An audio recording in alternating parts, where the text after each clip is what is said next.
மங்களவாத்தியம் எங்கனும் மொழித்திட காண கண் கூட்டிவ உத்திரம் என்றா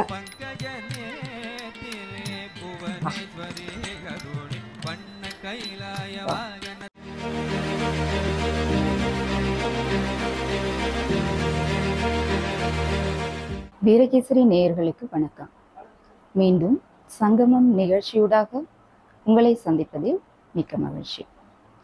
இன்றைய தினம் நேர்காணலில் நம்மோடு இணைந்திருக்கிறார் பரதநாட்டிய கலைஞர், பரதநாட்டிய ஆசிரியை, நிர்த்தனா நடனப்பள்ளியின் இயக்குனர் கலைமாமணி சிவானந்தி ஹரிதர்ஷன். 1975ஆம் ஆண்டு இவர் நிர்த்தனா நடனப்பள்ளியை ஆரம்பித்தார். அன்றிலிருந்து இன்று வரை 50 ஆண்டுகளாக தன்னுடைய ஆசிரிய பணியை பரதநாட்டிய கலைத்துறையில் மிகச்சிறப்பாக நிறைவேற்றி வருகிறார். அவருடைய பயண அனுபவங்கள் எப்படிப்பட்டது என்பதை அவரிடமே கேட்டு தெரிந்து கொள்ளலாம். வணக்கம் டீச்சர். வணக்கம்.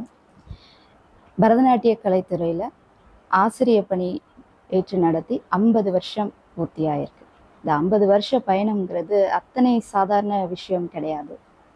அப்படி ஒரு ரீவைண்ட் பட்டன் அப்படி தட்டி திரும்பி பார்க்கும் பொழுது உங்களுக்கு எப்படி என்னென்ன விஷயம் தோணுது, எப்படி ஃபீல் பண்ணுறீங்க நீங்கள்? எனக்கு உண்மையில கூறப்போனால் நான் இந்த நாட்டியத்தை முதலாக ஆசிரியர்களாக இருக்க வேண்டும் என்று நினைக்கும் பொழுது என்னுடைய தந்தையார் தான் எனக்கு பக்கப்பலனாக இருந்தார்.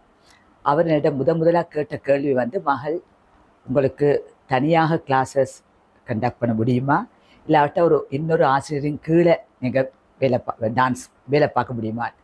அப்போ நான் அவருக்கு கூறிய பதில் என்னால் தனியாக செய்ய முடியும் என்று கூறித்தான் நான் என்னுடைய நாட்டிய ஆசிரியராக தொடங்கினேன்.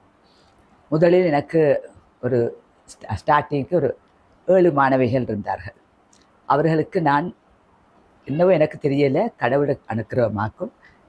அவர்களுக்கு நான் அப்போ தொட்டே எனக்கு தெரிந்த கலைகள் எல்லாத்தையும் என்னுடைய ஒவ்வொரு மாணவிகளுக்கும் நான் கற்றுக் கொடுத்து கொண்டு போகின்றேன். அதே போல் அந்த மாணவிகளுக்கும் கற்று அவர்களும் எத்தனையோ வருடங்களிடம் பயின்று அதில் சிலர் அரங்கேற்றம் செய்து ஒரு படிப்படியாக மாணவர்களும் கூடி கொண்டு போனார்கள். அப்படி என்னுடைய ஆசிரியர் தொழில் ஆரம்பித்தது. இத்தனை வருஷ ஆசிரியர் பணியில் திருப்தி பட்டுக்கக்கூடிய விஷயம் ஏதாவது இருக்கா? உண்மையில சொல்ல போனால் எனக்கு ஒவ்வொரு முறையும் ஒவ்வொரு மாணவியலையும் நான் அரங்கேற்றம் செய்யும் பொழுதோ இல்லாவிட்டா ஏதாவது ஒரு ப்ரோக்ராம் செய்யும் பொழுதோ எனக்கு அந்த மாணவிகள் இன்னும் இம்ப்ரூவ் பண்ணலாம் என்று தான் நான் யோசிப்பேன். ஏன்னா அவர்கள் ஒவ்வொருவரும் நல்ல பர்ஃபெக்டாக செய்ய வேண்டும் என்பது தான் என்னோட ஆசை. அப்போ எனக்கு இன்னுமே சொல்வ திருப்தியாக இருக்குது. ஆனால் இன்னும் பிள்ளைகள் மேன்மேலும் அழகாக செய்ய வேண்டும் என்று எனக்கு ஆசை இருக்குது. 50 வருஷத்துல நிறைய நல்ல நல்ல விஷயங்கள், நிறைய சுவாரஸ்யமான நிகழ்வுகள் எல்லாமே நடந்திருக்கும். நிறைய விஷயம் நடந்திருக்கும். அதில் ஏதாவது ஒன்று ஞாபகம் இருக்குமா, பகிர்ந்துக்க முடியுமா? எத்தனையோ நான் வந்த மூட்டம், அதாவது கலாஷ்டாந்து வந்த மூட்டம் முதல் நான் செய்த பதம் எதிரில்லாத என்று சொல்லி, எதிரில்லாத பதம் காம்போதிராக. அந்த பதத்தில் நாங்கள் என்னுடன் சேர்ந்த கலாக்ஷேத்ரா கேர்ள்ஸ் எல்லாம் ஒரு 4 பேர் சேர்ந்து லைன் அண்ட் வென் தியேட்டரில் நடனம் ஆடினோம். அதில் எத்தனையோ ஆசிரியர் வந்திருந்தார்கள். என்னுடைய முதல் குரு என்ற முதல் குரு பாலசுந்தரி மிஸ். அவ மேரி பண்ணி லண்டனுக்கு போய்விட்டாள். அதன் பிறகு கமலா ஜான் பிள்ளை மிஸ் தான் என்னுடைய செகண்ட் குரு. அப்போ அவ எனக்கு சொன்னது என்னென்னா, படிப்பிக்கும் பொழுதே சொல்லுவா, உன்னுடைய அடவுகள் நல்ல சுத்தம், உன்னுடைய பாவத்தை தான் நான் இப்போ பார்க்க வாரேன் என்று சொல்லி போட்டு தான் அந்த ப்ரோக்ராம் பார்க்க வந்தவ. அதில் நான் செய்த அந்த எதிரில்லாத இந்த பதத்தை பார்த்து விட்டு அவள் உண்மையிலே சொன்ன. அவள் மாத்திரமில்லை, எத்தனையோ டீச்சர்ஸ் மேடையில் ஏறி எனக்கு சொன்னாங்க, உங்களோட பதம் அவ்வளவு அற்புதமாக இருந்தது, உங்களோட பாவம் நீங்கள் நல்லா அழகாக செய்திருக்கிறீங்க என்று சொன்னார்கள். அது எனக்கு உண்மையில ரொம்ப சந்தோஷமாக இருந்தது. ஏன்னா நான் முதல் செய்த ப்ரோக்ராம்லேயே எனக்கு இப்படி ஆக்கள் சொல்லும் பொழுது அவரையாமல் எங்களுக்கு நாங்கள் ஒரு வெற்றியை நோக்கி போய்கொண்டிருக்கிறோம் போலதான் இருந்தது எனக்கு. அதன் பிறகு ஒரு ராமகிருஷ்ண மிஷனில் காளி நடனம்னு சொல்லி நான் செய்தேன். அந்த காளி நடனத்தை பார்த்த அனைவரும் என்னுடைய காளி அசல் காளியாகவே இருந்தது என்று சொல்லி அதிலேயும் என்னை நன்றாக இருந்தது என்று கூறினார்கள். இப்படி படிப்படியாக நான் ஆடிக்கொண்டு ஒவ்வொரு ப்ரோக்ராமும் செய்யும் பொழுது என்னை அவர்கள் தட்டி கொடுத்து கொண்டே போகும் பொழுது எனக்கு அது ரொம்ப சந்தோஷமாக இருந்தது. இன்னும் நான் மேன்மேலும் செய்ய வேண்டும் என்ற ஆசையும் எனக்கு தோன்றியது. அப்போ ஒவ்வொரு முறையும் நான் ஒவ்வொரு ப்ரோக்ராம் ஈவன் SLBஸில் கூட நாங்கள் துர்கையாக நாங்கள் 4 பேர் நாங்கள் சரஸ்வதி, லக்ஷ்மி, துர்கை, நாரதர். அதிலேயும் என்னுடைய துர்கை நடனத்தை எல்லோரும் நன்றாக இருந்தது என்று கூறினார்கள். அப்படி ஒரு அந்த சம்பவங்களை இருக்கும் பொழுது எனக்கு இப்போ நினைக்க ரொம்ப சந்தோஷமாக இருக்கின்றது. பொதுவாக நாட்டிய கலைஞர்கள் கிட்ட கேட்கும் பொழுது பரதநாட்டியத்தை பற்றி நீங்கள் என்ன நினைக்கிறீங்க அப்படின்னு சொன்னாக்கா எனக்கு எல்லாமே கலை தான் அப்படின்னு சொல்லுவாங்க. உண்மை. உங்களை பொறுத்தளவில் பரதநாட்டியத்துக்கும் உங்களுக்குமான பிணைப்பு எப்படிப்பட்டது? எனக்கும் அப்படித்தான். உண்மையை கூறப்போனால் என்னுடைய இதில் எனக்கு நான் பரதநாட்டியத்தை ஒரு சந்தோஷமாகத்தான் பார்க்கின்றேன். ஏனென்றால் அந்த கிளாஸுக்குள்ளே நான் போன உடன் நான் என்னையே உண்மையில மறந்து விடுறேன். என்ன மாத்திரமில்லை, வீட்டை பற்றியோ பிள்ளைகளை பற்றியோ ஒன்றும் நான் யோசிக்கிறதில்லை. நான் அதுக்குள்ளே சென்று விட்டால் எனக்கு என்னுடைய மாணவிகளும் நானும் தான். அப்புறம் எனக்கு நாங்கள் அதிலே ஒன்றிணைந்து விடுவேன். அப்போ அதால் எனக்கு பரதநாட்டியம் ஒரு சந்தோஷத்தையும் கொடுக்கின்றது. அதோடு அது எனக்கு ஒரு பெரிய ஒரு ஆத்ம திருப்தின்னு தான் கூற வேண்டும். இன்றைக்கு தான் நீங்கள் ஒரு பரதநாட்டிய குரு, நிறைய பேருக்கு நீங்கள் நாட்டியம் கற்றுக் கொடுத்துட்ருக்கீங்க. ஆனால் ஒரு காலத்தில் நீங்கள் சிஷ்யையாக இருந்த காலத்தில் ரொம்ப குரு பக்தியோட பயபக்தியோட நாட்டியம் கற்றுக்கிட்ட அந்த நாட்கள் இருக்கும். அந்த நாட்களை பற்றி நீங்கள் நினச்சி பார்க்கும்போது உங்களுக்கு என்ன தோணுது? அதை பற்றி கொஞ்சம் பகிர்ந்துக்க முடியுமா? அப்போது நான் நினைக்கிறேன், எனக்கு தெரிஞ்ச அளவில் 8 வயசில் நீங்கள் பரதநாட்டியம் கற்றுக்க ஆரம்பிச்சிங்க. அப்போது உங்களுடைய குரு யார்? அதை பற்றி கொஞ்சம் சொல்ல முடியுமா? நான் முதல்ல உண்மையிலே ஒரு 5 வயசில் ஆரம்பித்தேன் நான் நாட்டியம் பயில.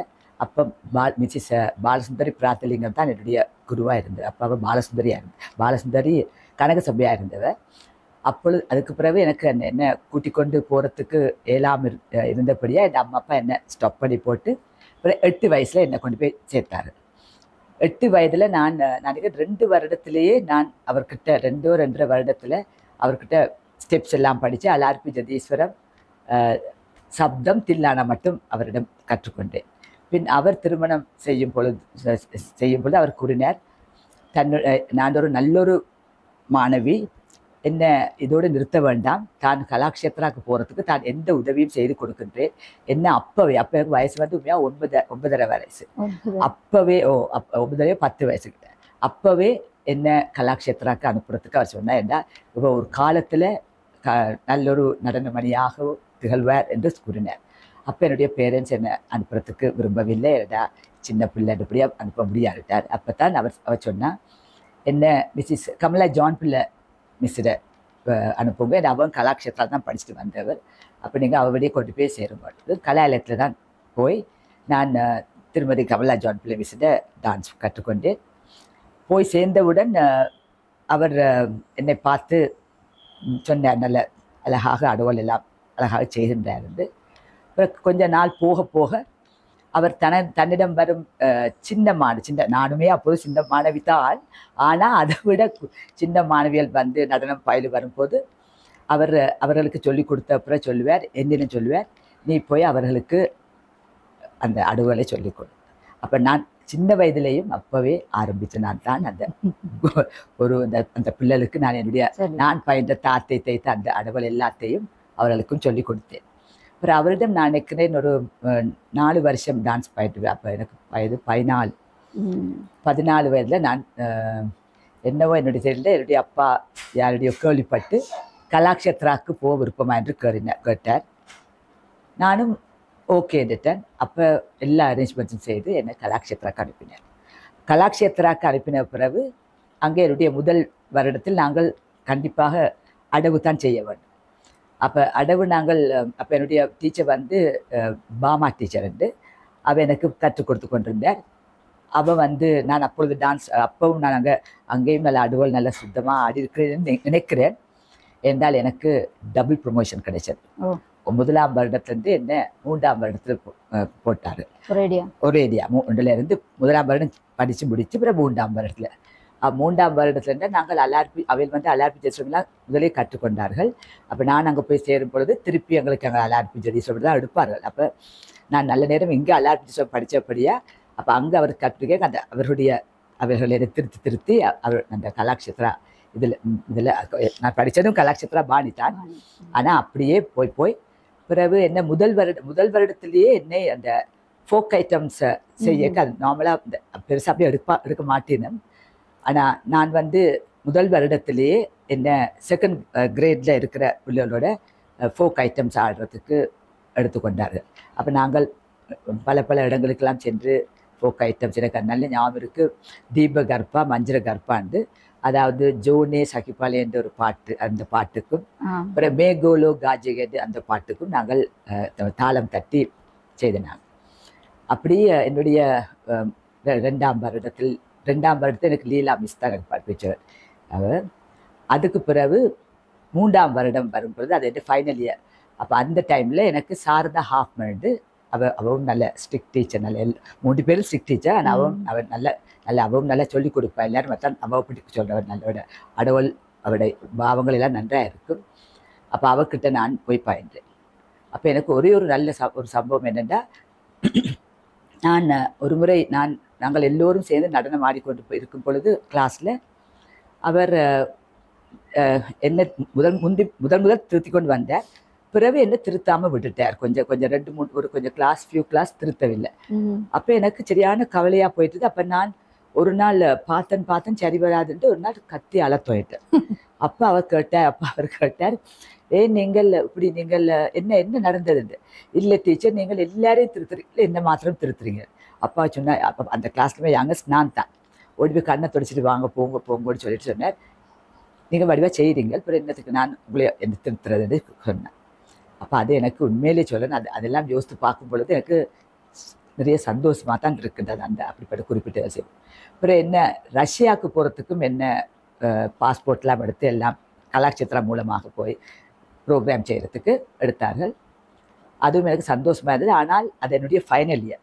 அப்போ என்னுடைய குரு சொன்னால், நீங்கள் ரஷ்யாவுக்கு போனீங்கன்னா இப்படி எக்ஸாம் செய்ய முடியும். ஆனால் ஏதோ ஒரு விதத்தில் அது அவர்களுக்கு அந்த என்ன ஒரு விதத்தில் அது தட்டுப்பட்டு போயிட்டு சரி வராமல் போயிட்டு அந்த அவர்கள் அந்த வருஷம் போகவில்லை. அப்புறம் நான் 3 வருஷம் செய்து முடித்து ஸ்ரீலங்காவுக்கு வந்த பிறகு நாங்கள் ஒரு 1.5 வருஷத்துக்கு பிறகு தான் அவர்கள் அந்த ரஷ்யன் டூர் போனார்கள். பட் நான் இங்கே தான் இருந்தேன்னா அப்போ அதால் எனக்கு போக கிடைக்கவில்லை. இப்போ அதை நான் நினைக்கிறேன் கடவுள் எனக்கு ஏதோ ஒருவேளை நன்மையும் செய்திருக்கலாம். ஏன்னா நான் சென்றிருந்தால் என்னுடைய ஃபைனல் இயர் டான்ஸை ஒருவேளை வடிவாக செய்யாமல் விட்டுருக்கலாம் சொல்ல இல்லை. அப்போ கலாட்சேத்ரால அத்தையார் முன்னாடி நீங்க நாட்டியம் ஆடின அனுபவம் இருக்கு? ஏன்னா நாங்கள் இருந்த சமயத்துல தான் அத்தை அங்கே இருந்தவ. அது எங்களுக்கு உண்மையிலே ஒரு பெரிய பெருமையான ஒரு விஷயம். ருக்மணி தேவியார் அவர்கள் அம்மையார் அவர் எல்லாருமே வந்து அத்தை தான் நாங்கள் அவரை அழைப்போம். நாங்கள் எல்லாரும் அங்கே கலாச்சாரம் இருக்க அத்தனை பேரும் அத்தைன்னு தான் அவரை அழைப்போம்.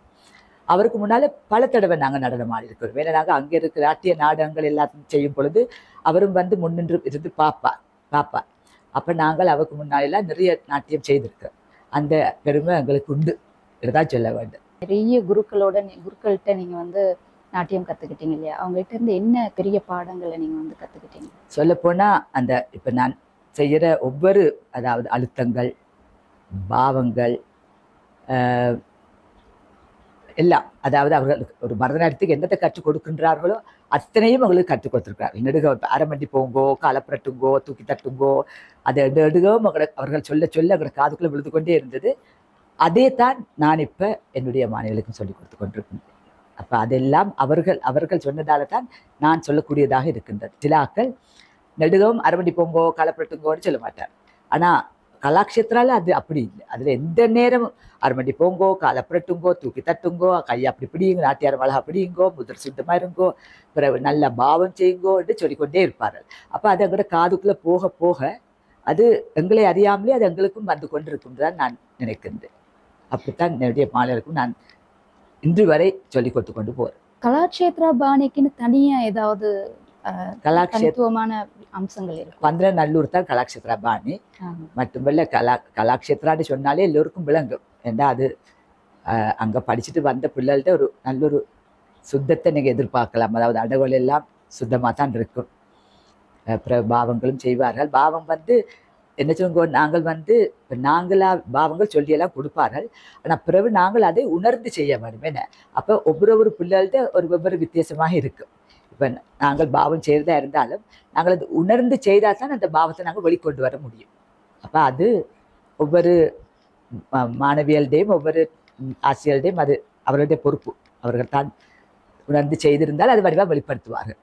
ஆனால் அடவுள் வந்து உண்மையில் அவர்கள் 1ஆம் வருடத்திலிருந்தே அடவுளில் சுத்தம் கண்டிப்பாக பார்ப்பார்கள். அதால் அது அங்கே படிச்சுட்டு வந்த எந்த மாணவியருக்கும் அநேகமான மாணவியல் எல்லோரும் அங்கே சுத்தத்துடன் தான் நடனம் செய்வார்கள். நீங்கள் பாவம்னு சொல்லும்போது தான் எனக்கு ஒரு விஷயம் ஞாபகத்துக்கு வந்தது. நீங்கள் பரதம் மட்டும் இல்லை, சங்கீதமும் கற்றுக்கிட்டீங்க. அப்போ உங்களால் பாடவும் முடியுங்கிறது எங்களுக்கு தெரியும். அந்த பாட்டும் பாவமும் சேர்ந்த மாதிரி ஏதாவது செய்து காட்ட முடியுமா? நான் கலாக்ஷேத்திராவில் படித்த ஒரு பதத்தை செய்கிறேன், காண கண்கோடி என்று. அது வந்து பாப்பநாசம் சிவன் அவர்கள் தான் அந்த பாடலை இயற்றியிருந்தார். அதையே எனக்கு செய்ய விரும்புகின்றேன் கலாக்ஷேத்திரம். காண கண் கோட்டி வேண்டும் கபாலிஜின் பவனை காண கண் கூட்டி வேண்டும் கபாலிஜின் பவனை காண கண் கோட்டி வேண்டும் கபாலிஜின் பவனை காண கண் கோட்டி வேண்டும் கபாலிஜின் பவனை. அருமையாக இருந்தது. தேங்க்யூ. இன்னொரு விஷயம் நான் கேட்கணும், எனக்கு இன்னொன்று செய்து காட்ட முடியுமா? நவரசங்கள் இருக்கு இல்லையா, நவரசம் தாண்டி நம்ம வந்து நாட்டியத்தை பற்றி செய்ய முடியாது. நவரசங்கள்லேயே உங்களுக்கு ரொம்ப பிடிச்ச ரசம் என்ன அப்படின்னு தெரிஞ்சுக்கலாம்? எனக்கு 9 நவரசமும் பிடிக்கும். 9 பிடிக்கும். ரொம்ப சிங்காரம் கூட அழகு இல்லையா? சிங்காரம் கூட அழகு. ஆனா கோபமும் நன்றா இருக்கும். எல்லாம் நன்றா இருக்கும். கோபம் கொஞ்சம் பொருத்தமா இருக்கும்னு நினைக்கிறேன். ருத்ரம், ருத்ரத்தை விட காட்டலாம் உங்களுக்கு. ருத்ரம் என்றா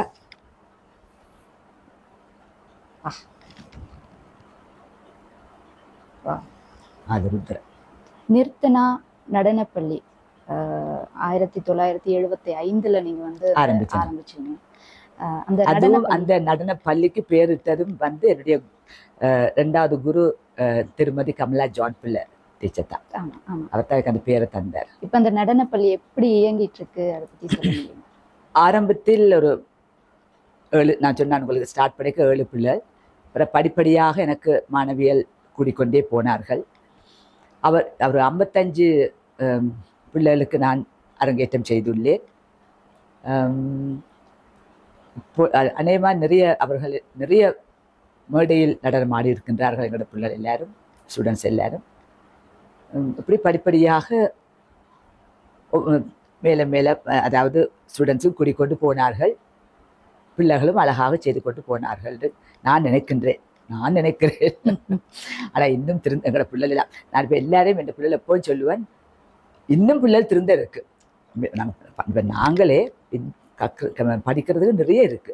நாங்கள் எல்லாம் குட்டுன்னு சொல்ல மாட்டோம் தான், நிறைய இன்னும் எவ்வளவோ படிக்க இருக்கு. இவன் அதே போல இருக்கிற ஸ்டூடெண்ட்ஸும் நிறைய படித்து மேலே வர வேண்டும் என்பது தான் என்னுடைய ஆசை.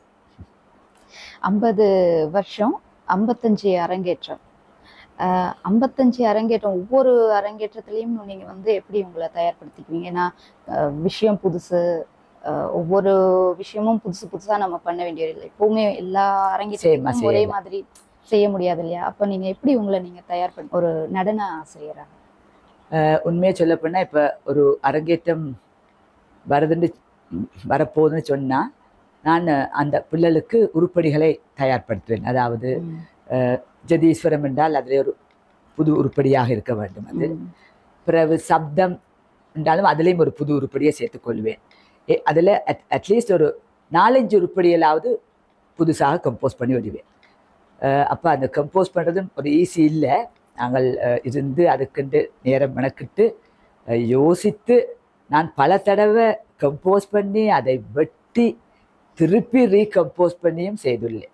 எனக்கு அது சாட்டிஸ்ஃபேக்ஷனாக வரும் மட்டும் செய்து கொண்டே போவேன். இப்படி செய்தால் என்னுடைய பிள்ளைகளையும் நான் அவர்கள் நடனம் பயிலும் போதும் அவர்களுக்கு நான் முதல் அழகாக அறிவுரையெல்லாம் கூறி அதற்கு பிறகு அவர்களுக்கு அடவுளெல்லாம் சுத்தப்படுத்தி பாவத்தை தனியாக அவர்களை இருக்க பண்ணி உட்கார பண்ணி அவர்களுக்கு பாவம் சொல்லிக் கொடுப்பேன். இப்படி ஒவ்வொரு அரங்கேற்றத்தையும் எனக்கு நான் ஒவ்வொன்றும் ஏதாவது ஒன்று புதுசு செய்து கொண்டு போகணும்னு தான் உருப்படி இல்லை. புதுசுனா எங்களோட அதே பாணியில் தான், நான் வேறு ஸ்டைலில் போகிறையில் கலாக்ஷேத்ரா பாணியிலே போய்கொண்டு இருக்கிறேன். இப்போது நீங்கள் வளர்ந்த பிள்ளைகளுக்கும் நீங்கள் வந்து பரதநாட்டியம் கற்றுக் கொடுக்குறீங்க, அதே மாதிரி ஒரு 5-6 வயசு சின்ன குழந்தைங்களுக்கும் நீங்கள் வந்து கற்றுக் கொடுக்குறீங்க. இந்த அவங்கள ஒரு மாதிரி அணுக வேண்டியிருக்கும், இவங்களுக்கு ஒரு மாதிரி அணுக வேண்டியிருக்கும் இல்லையா? ஏன்னா ஒரு குழந்தைக்கு பரதநாட்டியம் சொல்லி கொடுக்கறதுங்கிறது அத்தனை ஈஸி கிடையாது. அப்போ எப்படி நீங்கள் அவங்கள நீங்கள் அணுகு? உண்மையில சொல்ல போனால் சிலர் வந்து 3.5 வயசுலேயே கொண்டு சேர்க்குறாரு. அப்போ நான் அந்த பேரண்ட்ஸுக்கு சொல்கிறேன் என்னென்னா, நான் வந்து 3.5 வயசில் 4 வயசு 5 வயசுக்கு அப்புறம் தான் எடுக்கிறது நல்ல. ஆனால் இல்லை, நான் அந்த பிள்ளையை பார்ப்பேன். அந்த பிள்ளையில வந்து என்ன மாதிரி அவள் செய்து கொண்டுட்டா உண்மையில சில பிள்ளைகள் வந்து 3.5 வயசில் அவர்களுக்கு மெதுவாக சொல்லி கொடுக்க அவர்கள் படிவாக படித்து அப்புறம் 4-5 வயசில் அழகாக சேர்த்து வாங்கிடுவார். ஆனால் சில பிள்ளைகள் செய்ய மாட்டார்கள். அப்போ அவர்களுக்கு நான் உடனே இப்போ பேரண்ட்ஸுக்கு ஒரு 2 months 3 monthஸில் சொல்லிவிடுவேன், எனக்கு அந்த பிள்ளையை நீங்கள் கொஞ்சம் ஒரு 2 வருஷத்துக்கு பிறகு கொஞ்சம் சேர்க்க சொல்லி.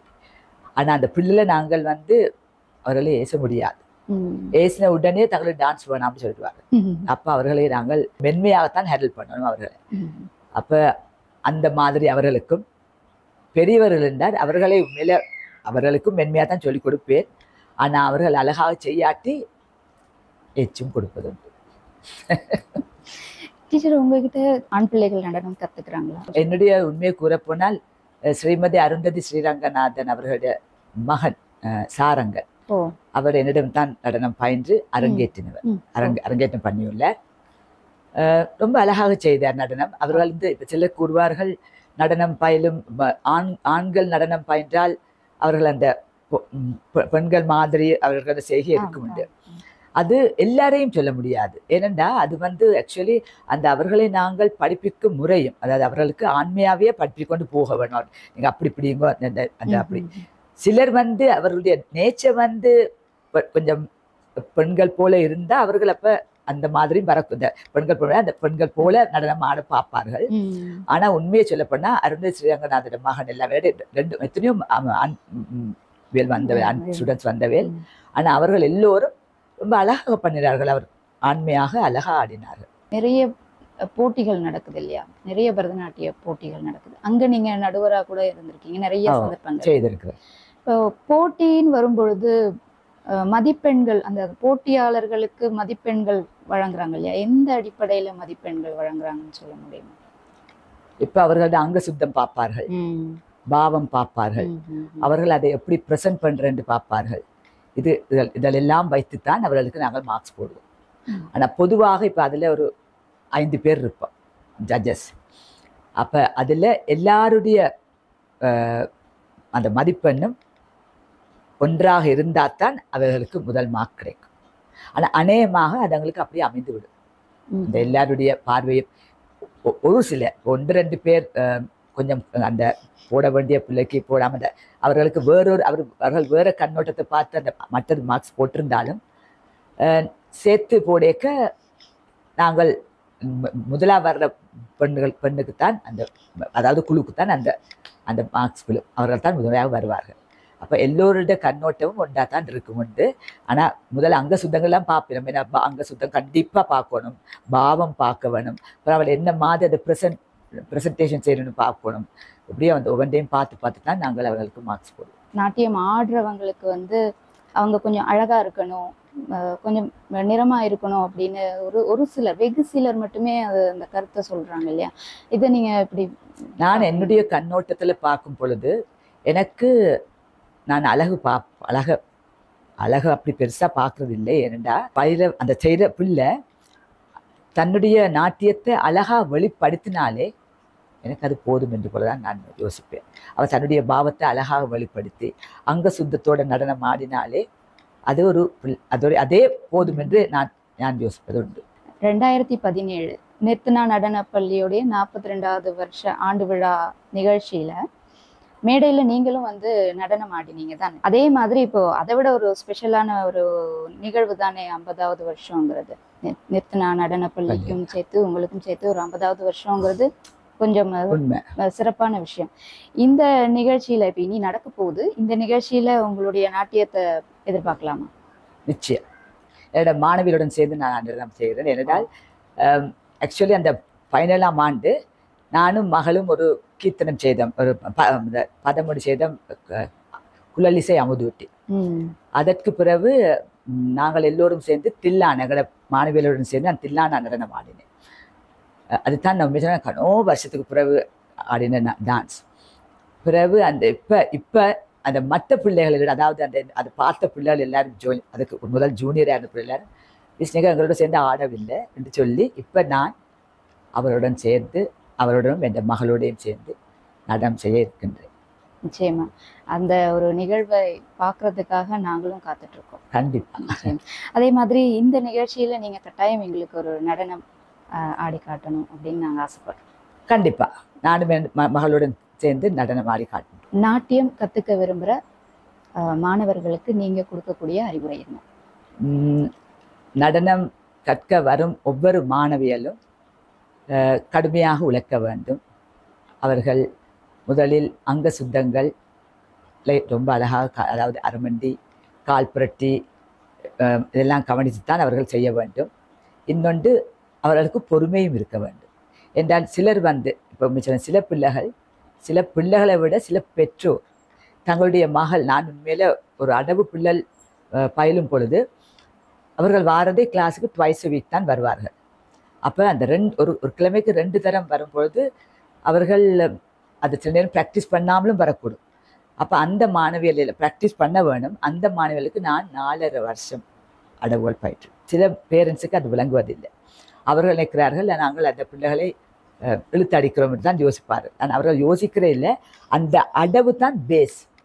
அந்த அடவை அழகாக செய்தால்தான் அவர்களால் மிச்சம், அதாவது அலாரிப்போ ஜதீஸ்வரமோ மிச்ச எல்லா அடவுகளும் சுத்தமாக செய்ய முடியும். அதன் பின்பு பாவத்தையும் நான் வந்து அவர்களுக்கு சப்தம் தான் முதல் பாவம் சொல்லிக் கொடுக்கிறது. அந்த பாவத்திலையும் பிள்ளைகளை உட்கார வச்சு அவர்களுக்கு பாவத்தை நான் சொல்லி கொடுப்பேன். அதில் அவர்களுக்கு கொஞ்சம் பிடிப்பட்ட உடனே நான் சப்தத்தை ஆரம்பித்து விடுவேன். அப்போ உண்மையை சொல்லப்போனால் இதற்கு நிறைய பொறுமையும் வேணும். நான் நடனம் பயில்வதற்கு நிறைய பொறுமை வேண்டும், ப்ராக்டிஸ் பண்ண வேண்டும், பயிற்சி பண்ண வேண்டும். இதெல்லாம் நான் அந்த மாணவியலுக்கும் கூறுவேன், அத்துடன் அவர்களோட பெற்றோருக்கும் இதை கூற விரும்புகின்றேன். என்றால் அவர்கள் நினைக்கலாம் பரதநாட்டியத்தை ஒரு 2-3 வருஷத்திலே பயிற்றுவித்தால் உடனே அரங்கேற்றலாம் அப்படின்லாம் யோசிப்பார்கள். ஆனால் என்னுடைய முறையில் நான் அப்படி செய்ய மாட்டேன். எனக்கு என்னுடைய பிள்ளைகள் ஒவ்வொருத்தரும் தங்களுடைய அடவுகளை அழகாக பயின்று பாவங்களையும் உணர்ந்து அழகாக செய்ய வேண்டும் ஒவ்வொரு மாணவியலும். அப்போத்தான் அந்த பரதநாட்டியம் பார்ப்பவர்களுக்கும் அழகாக இருக்கும். நன்றி டீச்சர். இவ்வளவு நேரம் உங்களுடைய நேரத்தை எங்களுக்காக ஒதுக்கி நல்ல பல சுவாரஸ்யமான விஷயங்களை எங்களோட பகிர்ந்துக்கிட்டீங்க. இன்னும் அரை நூற்றாண்டுகளுக்கும் மேலாக உங்களுடைய கலைப்பயணம் இன்னும் சிறப்பாக தொடரணும். அதுக்கு எங்களுடைய வாழ்த்துக்கள். நன்றி. நன்றி. மங்களவாத்தியம் எங்கனும் ஒலித்திட சங்கம் முழங்கிட வந்தாள் புவனேஸ்வரி வங்கம் போலூர். வணக்கம், நான் நிர்த்தனா, திருமதி சிவானந்தி ஆதர்ஷின் புதல்வியும் அவருடைய மாணவியும் ஆவேன். நடனம் என்பது எனக்கு நான் சிறுமையாக இருக்கும் பொழுதே அதை அவதானித்து வளர்ந்த பிள்ளை நான். 3 வயதில் நான் அம்மாவிடம் முறையாக நடனத்தை பயின்று 14வது வயதில் நான் என்னுடைய அரங்கேற்றத்தை பூர்த்தி செய்தேன். ஒரு சிறிய விஷயம் உங்களோட ஷேர் பண்ணணும் என்னவென்றால், நான் சிறுமியாக இருக்கும் பொழுது என்னுடைய பாடசாலை கல்வியை நான் அம்மாவின் நடன அறையிலிருந்து நான் பயிலுவேன். அவ்வாறு பயிலும் பொழுது என் அம்மா நடன மாணவிகளுக்கு நடனத்தை சொல்லிக் கொடுப்பதை நான் அவதானித்து கொண்டிருப்பேன். இன்று 30 வருடங்களுக்கு பிறகு நான் அதே அம்மாவின் நடன பள்ளிக்கு சென்று அதை பார்க்கும் பொழுது அதே விடயத்தை நான் அவதானிப்பது என்னவென்றால், இந்த அம்மா நடனத்தை பயிற்பிக்கும் பொழுது ஒவ்வொரு மாணவிக்கும் தன்னுடைய முழுமையான அவதானத்தை கொடுத்து தனக்கு தெரிந்த எல்லாவற்றையும் தனது பிள்ளைகளுக்கு சொல்லிக் கொடுத்து அவர்கள் அது மட்டும் அல்லாமல் அந்த ஒவ்வொரு பிள்ளைகளிடம் இருக்கின்ற திறமையை முழுமையாக வெளியே கொண்டு வரும் வரைக்கும் அவர் கடுமையாக உழைப்பார். நீங்க எல்லா மாணவிகளையும் பார்த்தீங்கள் என்றால் அன்று தொடக்கம் இன்று வரை எல்லாருக்கும் அதே அங்க சுத்தம் பாவம் அதே திறமை எல்லா மாணவிகளையும் கவனிப்பீங்கள். அது எல்லாமே என்னுடைய அம்மாவின் திறமை என்று எனக்கு கூற முடியும். இன்று இந்த வருடம் நாங்கள் 50வது வருடத்தை முழுமையாக நாங்கள் சிறப்பாக கொண்டாடுவதற்காக நாங்கள் ஒரு நடன நிகழ்ச்சியை வைத்துள்ளோம். 14ஆம் தேதி ஜூன் மாதம் 2025 அன்று 5:30 மணிக்கு ராமகிருஷ்ண மிஷன் ஹாலில் நாங்கள் எல்லாரும் இந்த நிகழ்ச்சியை கொண்டாடுகிறோம். அனைவரும் வந்து இதை பார்க்க வேண்டும், நீங்கள் எல்லாரும் வந்து கலந்து கொள்ளணும்னு ஆசைப்படுறேன். அம்மாவும் நானும் சேர்ந்து இந்த வருடமும் நாங்கள் ஆடுகின்றோம். ஆகவே இதை மிஸ் பண்ண வேணாம், கட்டாயமா வந்து நீங்க கலந்து கொள்ளுங்கன்னு நாங்கள் எல்லாரும் உங்களை விரும்பி அழைக்கின்றோம். நன்றி, வணக்கம். மங்களவாத்தியம் எங்கனும் ஒலித்திட சங்கம் முழங்கிட வந்தாள் புவனேஸ்வரி. வங்கம் போலூர் கோடி படம் பிடித்திழுத்திட பங்கஜனே திரு புவனேஸ்வரி கருணி வண்ண கைலாய வாகனத்திலேறி வளமர் புதுமலையில் வந்தனலே எண்ணில் அடங்க பக்தர் ஏழிசை பாடிய ஏந்தி துதித்தவளை வணங்கினரே. பண்ணும் பரதமாடி பாவை